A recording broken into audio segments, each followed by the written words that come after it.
Bien. La remise des insignes des arts et lettres n'est pas une grande tradition, une grande habitude dans cette maison. Sophie de Maistre, Sophie Saint-Rapt, deux noms, deux personnalités, deux carrières, avec un tronc commun, celui de la vie, et une dominante, celui ou celle de la vocation. Sophie de Maistre, née Saint-Rapt, Monsieur le Président, qui arrive en retard, bientôt il est pendant ses mouillé toute sa vie. Donc Sophie de Maistre est née le 10 octobre 1959 dans une famille de cadres d'assurance. Elle a eu un cursus scolaire normal, l'école primaire de la rue Legendre, le lycée Lamartine, le bac A littéraire classique, le droit à Paris 2 Panthéon et une maîtrise de droit privé, mais déjà on sent la difficulté de choisir, puisqu'après, elle entame, après le droit privé, un DEA de droit public, sciences politiques, alors que simultanément, elle est reçue au concours d'administrateur adjoint du Sénat, où elle entre le 1er juin 1983, mettant fin à son musardage universitaire entre droit public et droit privé. Elle commence aussi à s'intéresser à l'art en général, peinture, sculpture, gravure, dessin, mais sans vraiment sauter les pas, car la vie parisienne l'accapare un peu. Titularisée le 1er juin 1984, elle poursuit normalement sa carrière dans l'administration du Sénat, mais elle suit aussi une formation artistique chez Asfa et Alain Marie, où elle découvre le vrai métier, le tour de main d'artiste. Ses pérégrinations artistiques et intellectuelles la mettent sur la route de jeune et brillant, écrivain et poète, Henri de Maistre, qu'elle épouse en 1992. En 1994 arrive au foyer Charlotte, et la joie de cette naissance aide à sécher les larmes de la perte de sa mère.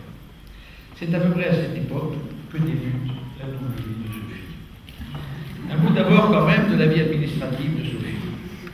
Sophie de Maistre, administrateur adjoint, elle grimpe tous les échelons, principal, sous-chef de section, grade exceptionnel, chef de section depuis le 1er janvier 2008.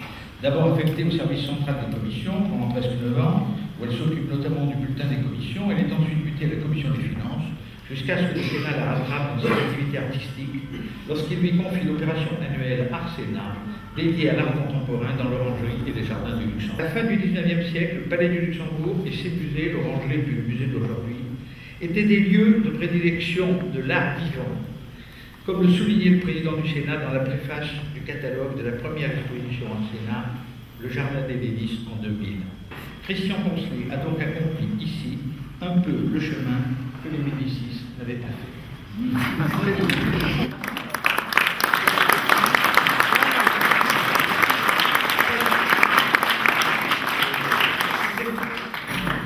Toujours selon Christian Poncelet, d'ailleurs, il s'agissait d'offrir à deux jeunes artistes s'exprimant en dehors des circuits officiels ou commerciaux un espace de liberté dans un quartier qui abrite depuis longtemps et toujours aujourd'hui un nombre record de galeries d'art.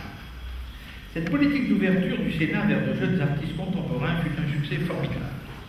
L'exposition était gratuite et elle a reçu entre 30 000 au début et 40 000 visiteurs chaque année à l'orangerie, sans compter les dizaines et les dizaines de milliers de visiteurs qui ont pu admirer les œuvres imposantes que Sophie avait réussi à faire installer dans les jardins du Luxembourg. Sophie, naturellement, chargée de tout d'un bout à l'autre, et qui n'a jamais, à ma connaissance, dépassé son budget, comme questeur je peux en témoigner.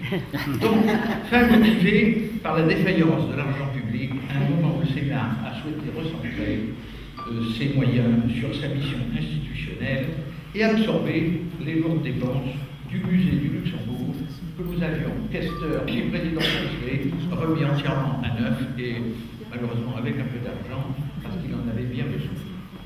Dans cette opération en Sénat, Sophie a donné le meilleur d'elle-même, a été à la hauteur de la réputation de sérieux et de qualité du Sénat, et le souvenir de cette épopée des années 2000-2008 n'est pas pour rien dans la distinction qui lui est attribuée aujourd'hui.